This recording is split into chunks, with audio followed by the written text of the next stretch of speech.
My name is Tiara Chapman, and I'm 29 years old. I build things for a living. Porches that don't sag, kitchens that don't leak, roofs that don't give up when the wind decides to test them. It's funny what lasts and what doesn't. Wood, nails, my patience, my family's gratitude. Turns out that had an expiration date I never saw. I was standing in the checkout line at Hallie's Hardware with a box of soft white bulbs tucked under my arm and a new shower head balanced on my hip when my phone buzzed. "Voicemail from Mom," the screen announced, with almost cheerful indifference. I hadn't spoken to either of my parents in nearly a week, which was unusual for us, especially after everything I'd done. I slid my thumb across the glass and pressed play. "Hi, sweetheart," Mom chirped, the brightness dialed too high, the way she gets when she's about to hand me a sharp thing wrapped in sugar. "Just letting you know we're having dinner at the house tonight, but, don't come by. It's not personal, really. It's just that Mason feels uncomfortable around you. You understand, right? Anyway, talk later." The audio ended with the clink of glass and the murmur of voices in the background. Home sounds. My home. The cashier up front asked the guy ahead of me if he wanted to donate to a school fundraiser. I rewound, played it again. Mason feels uncomfortable. Mason, Kara's boyfriend, the one who once asked if my blue-collar thing was like a phase, the one who wears designer jackets to backyard barbecues and calls our family's place quaint in a rustic way. The one who doesn't know the difference between mahogany and laminate, but has opinions anyway. I almost laughed right there in line, but it wasn't funny. 3 weeks earlier, I'd taken out a $91,000 personal loan to stop the bank from foreclosing on my parents' house. Dad's retirement investment had gone sideways, the kind of sideways you don't walk off. They were 5 months behind. The bank had already started using words like accelerate and proceed. I liquidated what I could, called my lender, signed papers that made my stomach knot in the nights, and wired the money. 5 years of payments, no safety net, condo, down payment, gone. Peace, on layaway. And now, don't come by, because Mason felt uncomfortable. The line moved. My hands didn't. I put the shower head back on the nearest end cap like it had burned me and walked out of the store without buying a damn thing. Out in the parking lot, February light threw long, thin shadows across the asphalt, and the wind smelled like dust and snow that never quite arrives. I sat in my truck and listened to the voicemail 2 more times until the last repeat left a cold, steady place in my chest. I opened my banking app. The numbers blinked up at me, little sentries guarding a castle I no longer lived in. I navigated to the loan's auto-pay settings. Cancel automatic payments? Yes. Revoke linked bank access? Yes. Remove saved recipients? Yes. Then I opened the Notes app.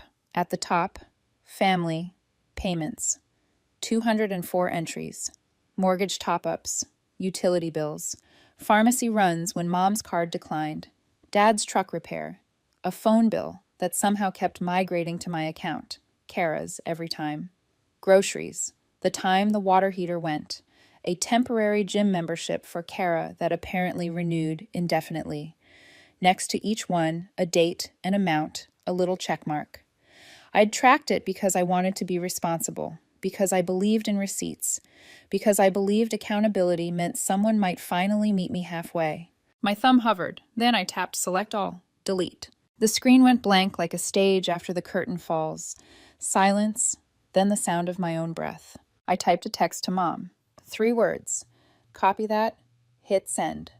Watch the message go through, the little blue bubble sailing away like something that used to be mine. That night, I tried to convince myself it was a misunderstanding. Maybe Mom had phrased it wrong. Maybe Kara had misread me, again.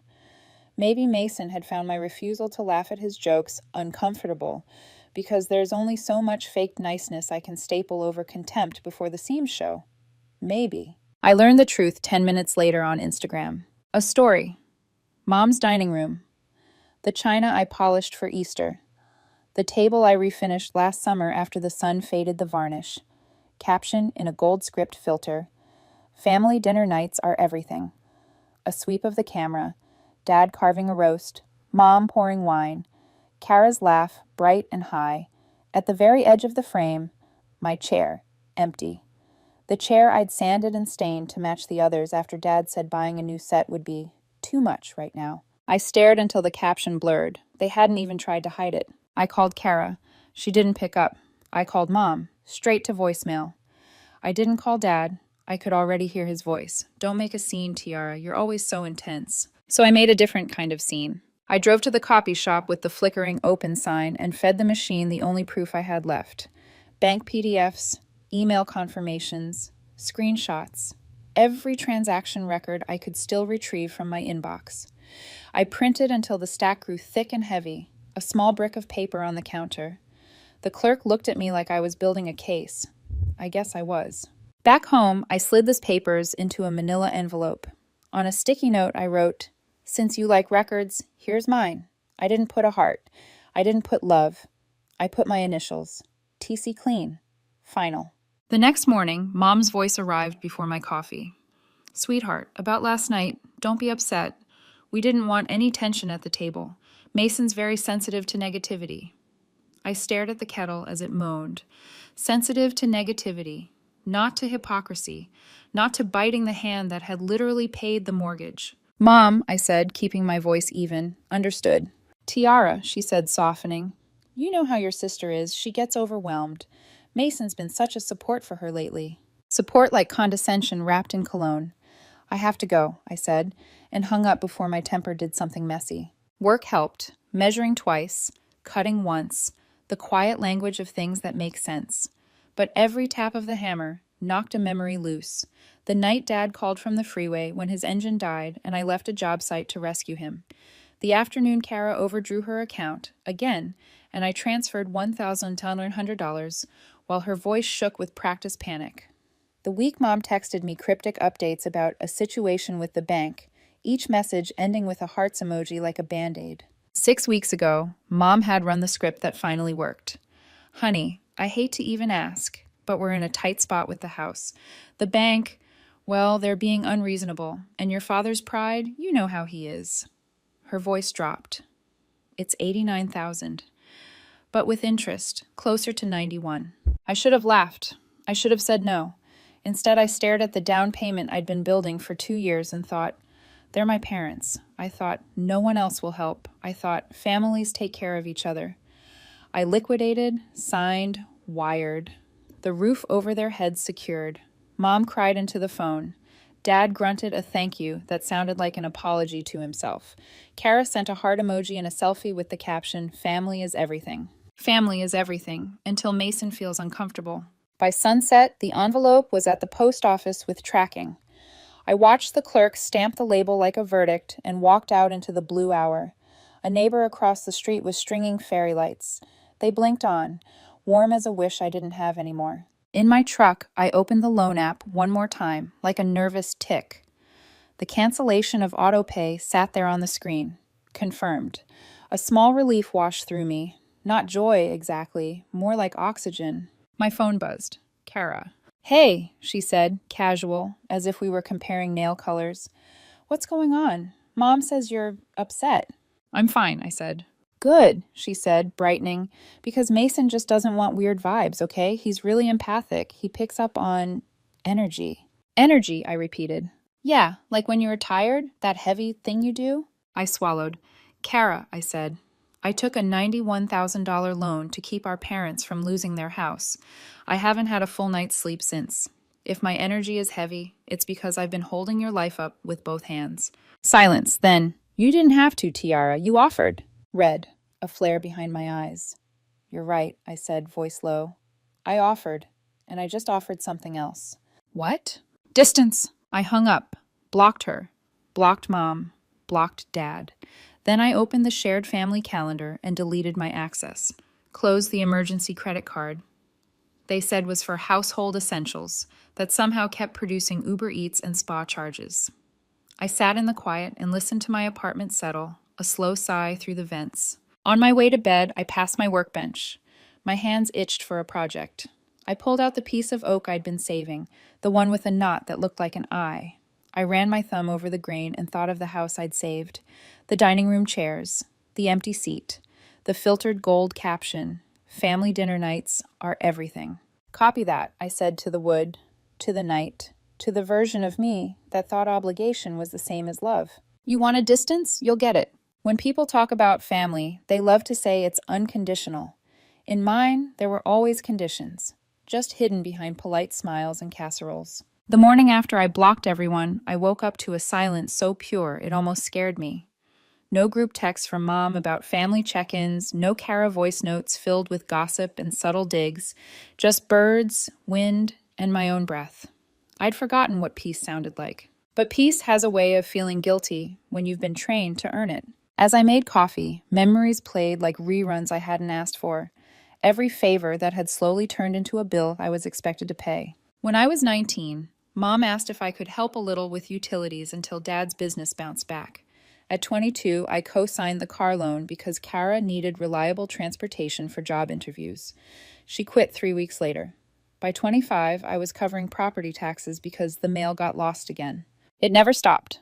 And the worst part? They made it sound noble, as if I were the responsible one keeping the family afloat. But noble doesn't fix exhaustion. It only hides it. I scrolled through my old bank emails that morning, one by one, like reading my own diary of servitude. Each transfer had a little note from me. House payment, Mom's medication, Kara's rent. Each one a quiet promise. Maybe this time they'll notice what I'm doing. They never did. 3 weeks ago, when Mom first mentioned the mortgage crisis, I remember the pause before she said the number. 89,000, she whispered. Like if she said it softly enough, it would hurt less. Then, after a beat, with interest, closer to 91. I had just gotten approved for my own condo loan. I'd picked paint swatches. I'd even toured a model unit, bright walls, a balcony that caught morning light. My dream space. I remember staring at that approval email, feeling both proud and terrified. Then Mom's call came, and I heard myself say, I'll take care of it. Because that's who I was, the fixer. The dependable one, the one who never let things fall apart, even when it meant falling apart myself. That night, I called my bank, canceled the condo loan, transferred every dollar I'd saved. It felt like being mugged by love. When the house was saved, Dad sent me a 2-word text, appreciate it. Kara added a heart emoji. Mason commented on her post, blessed to have such strong family support. That was the post that started my suspicion. A picture of Kara and Mason in front of the family house I had saved. The caption read, grateful for second chances. Family is everything. No mention of me, not one. It was the same week Mom called to ask if I could spot them another 1,000 for a new fridge because the old one's acting up. When I asked what happened to the old one, she hesitated, then admitted they'd given it to Kara and Mason for their new apartment. I should have been furious, but mostly I just felt tired. Then came the phone bill. Then Kara's credit card charge that somehow routed through my account again. Every accident, another small theft wearing family's face. But the final straw wasn't money, it was humiliation. That Instagram story. Mason's hand brushing Kara's cheek as they laughed over dinner. Mom's caption, family night. So grateful for peace and love. The words hit harder than any debt collection notice. Peace and love, but not for me. That night, I went through every note in my phone labeled family expenses.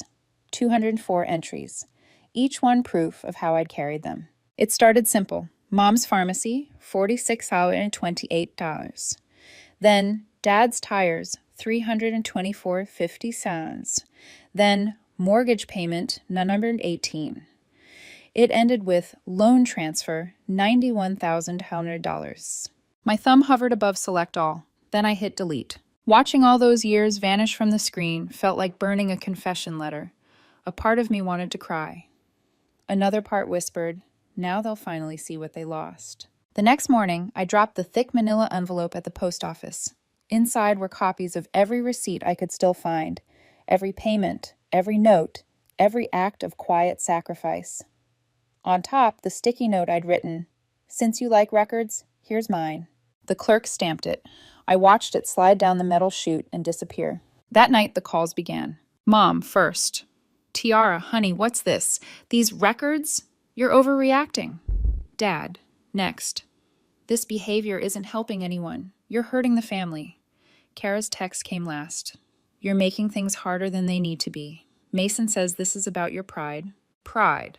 That word sat heavy. I used to think pride meant selfishness. Now I realize pride might just be the other word for dignity. I didn't respond. The following week, I focused on work, repairing an old craftsman house with a porch that had been rotting for years. As I stripped away layers of chipped paint, I thought of my family. You can patch damage for decades, but if the foundation's cracked, it'll always find a way to collapse. That evening, as the sun dipped, I got another voicemail from Mom. Her tone had shifted. No more sugar, just brittle edges. Tiara, you've embarrassed us. We raised you better than this. I don't know what Mason will think. I hung up halfway through. Then, because I needed to hear something honest, I replayed my own voice memo from the night before. It was just me, whispering, "You are not their savior, you're their habit, and habits can be broken." That was the moment the switch flipped. From exhausted daughter to something sharper, colder, clearer. If they wanted to play polite cruelty, I could be polite too. 2 days later, I received delivery confirmation from the post office. The envelope had been signed for by my dad. I poured myself a glass of wine, sat by the window, and waited for the fallout. It didn't take long. My phone lit up with a dozen missed calls, each one angrier than the last. Mom, Dad, Kara, even Mason. I ignored them all, because the truth had already been delivered.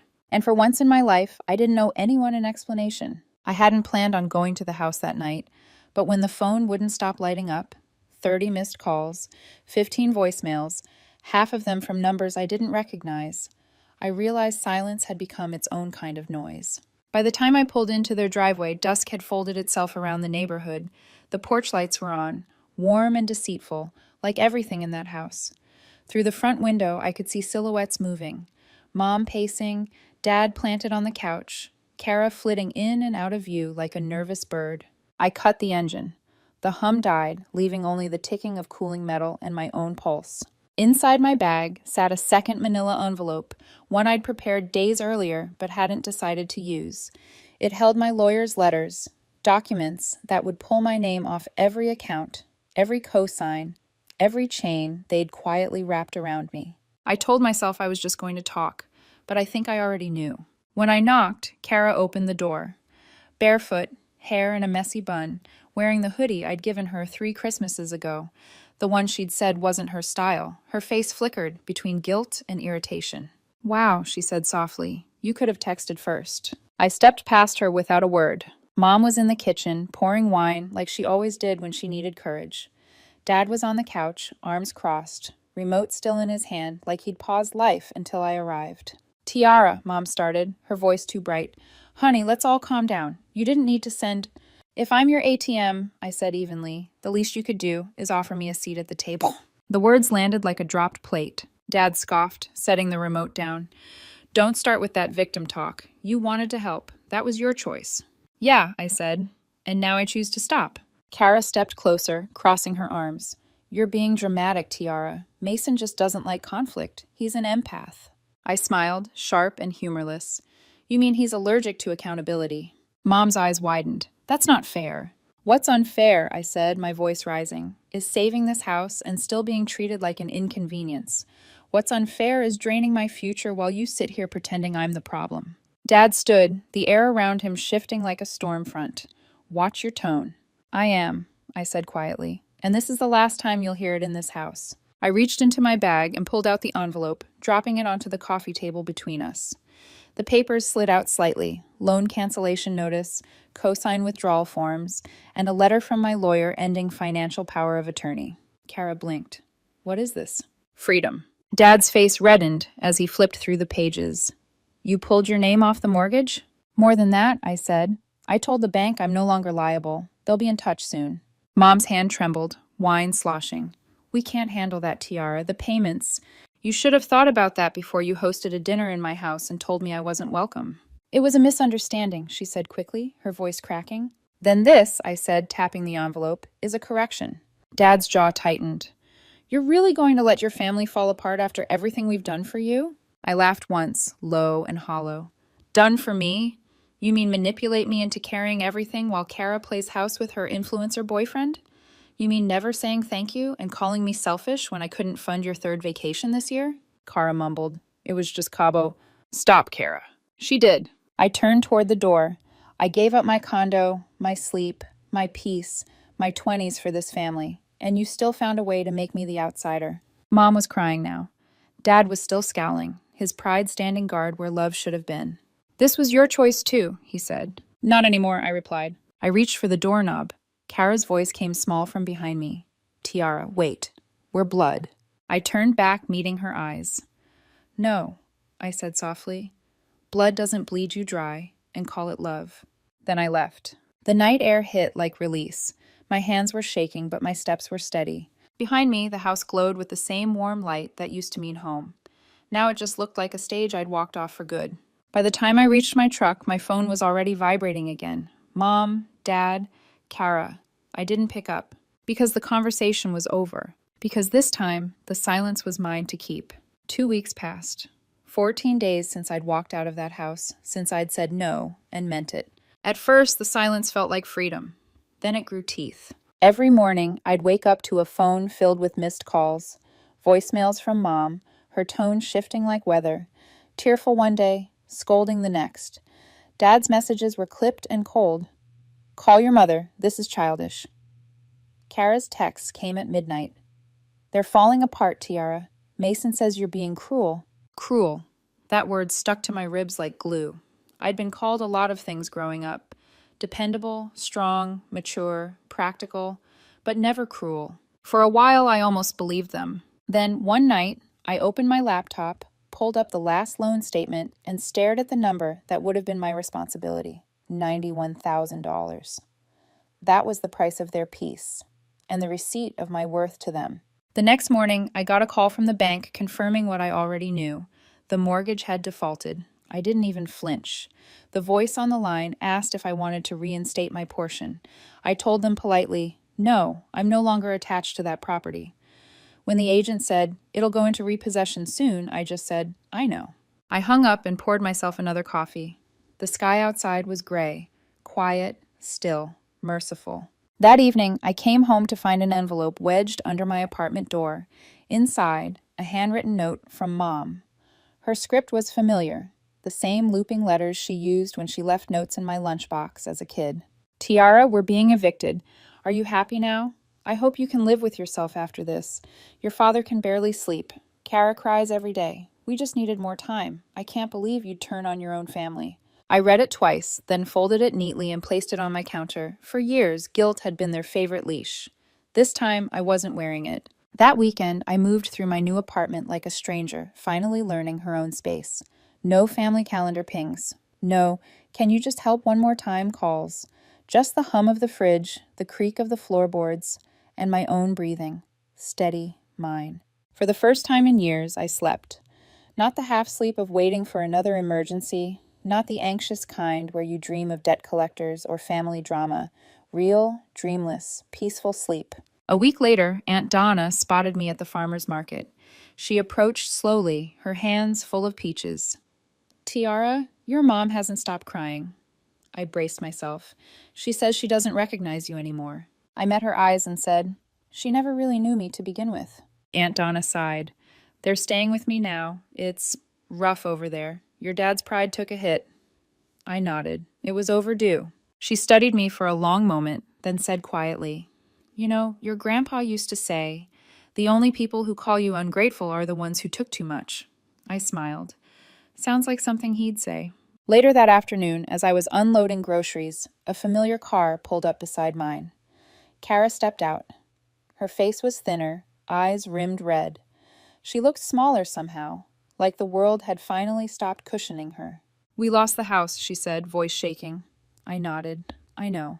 Dad's a wreck. Mom barely talks. They said you betrayed us. Her voice broke on that last word. I set the bag down and leaned against my car. I didn't betray anyone, Kara. I just stopped being used. She stared at me for a long moment. You could have talked to us. I did, I said softly. For years. You just never listened. She blinked, tears threatening, but not falling. Mason left. That part didn't surprise me. People like Mason always leave when there's no one left to impress. Kara's voice cracked. He said I was a liability. I almost felt sorry for her. Almost. I hope you figure out who you are without someone else footing the bill, I said quietly. She looked down at the pavement, then back at me. You really don't care, do you? I care, I said. just not the way you want me to." For a moment, the air between us was still, not hostile, not warm, just final. Kara wiped her face and muttered, "You've changed." I smiled faintly. "That's the point." She turned and walked away. I stood there for a long time after she left, the hum of traffic fading behind me. And for the first time since all this began, I didn't feel angry. I didn't feel guilty. I just felt free. That night, as I washed dishes by the window, the city lights flickered like tiny, quiet victories. My phone buzzed once, an unknown number. I almost ignored it until I saw the preview line. "You don't know me, but I used to date Mason." I froze. The message continued. "He ruined me too. You were right to walk away." I stared at the words, the cursor blinking. Then I forwarded the message to Kara. No caption. No explanation. I didn't need one, because the truth had finally started speaking for itself. A month has passed since that message, the one from Mason's ex. It's strange how peace doesn't arrive with fireworks, just quiet routine, coffee that tastes better, mornings that don't start with dread, nights that don't end with guilt. After I sent the screenshot to Kara, she never replied. No angry text, no apology, just silence. And maybe that was mercy, the kind of ending our family never gave before. I didn't post about it, didn't subtweet, didn't tell anyone. I just let it die in the same silence they once gave me. In that stillness, I rebuilt. I took the construction certification course I'd been postponing for 3 years. I got a contract on my own. My name, no co-signers, no one else's mess attached. The client paid on time. The check had my name spelled right. And for the first time, I didn't hand it over to anyone. One night, while cleaning out my truck, I found the old receipts folder wedged under the seat, the one labeled Family Expenses. The paper smelled faintly of ink and sawdust. I thought about keeping it as a reminder, proof of what I'd endured. Instead, I carried it to the dumpster. The sound it made when it hit the bottom wasn't guilt. It was closure. Sometimes I still dream of the house, the one I saved, then lost. In the dream, I walk through empty rooms, sunlight pouring through bare windows, no voices, no judgment, just light. And I realize it was never really my home. It was my prison, painted in family colors. A few weeks later, Aunt Donna texted me a photo. Mom and Dad standing in a small rental duplex, boxes stacked behind them. Her caption, "They're starting over, slowly." I didn't reply. Not because I hated them, but because I no longer needed to fix them. Their lives weren't my project anymore. Sometimes healing isn't loud. It's not dramatic or cinematic. It's a quiet decision repeated every day. I won't go back. One afternoon, I sat by my window, the same way I did the night I first mailed those receipts. The light hit my coffee mug just right. Same brand Mom used to buy. And for a second, I almost reached for my phone. Almost called to tell her about the new contract I'd landed. Almost. But I didn't, because I remembered the voicemail that started it all. Her voice, bright and false. "Just letting you know we're having dinner at the house tonight, but don't come. Mason feels uncomfortable around you." That line used to echo like a wound. Now it's just proof that the distance I chose wasn't cruelty, it was survival. Later that week, I took a small vacation. No family drama, no phone buzzing with emergencies. Just me, a rented cabin by the lake, and a notebook. On the first page, I wrote a list titled Things I Owe. There was only one item, peace. I watched the sunset reflect on the water, the sky bleeding gold and violet. For the first time in years, I didn't feel like the villain of anyone's story, because I finally understood. I didn't abandon my family. I escaped a trap dressed as love. And in escaping, I found myself again. To anyone who's the responsible one, the dependable one, the one everyone leans on until you break, hear me. You are not selfish for saying enough. You are not cruel for walking away. You are not ungrateful for wanting peace. You are human, and you deserve to live a life that doesn't drain you. I finally am.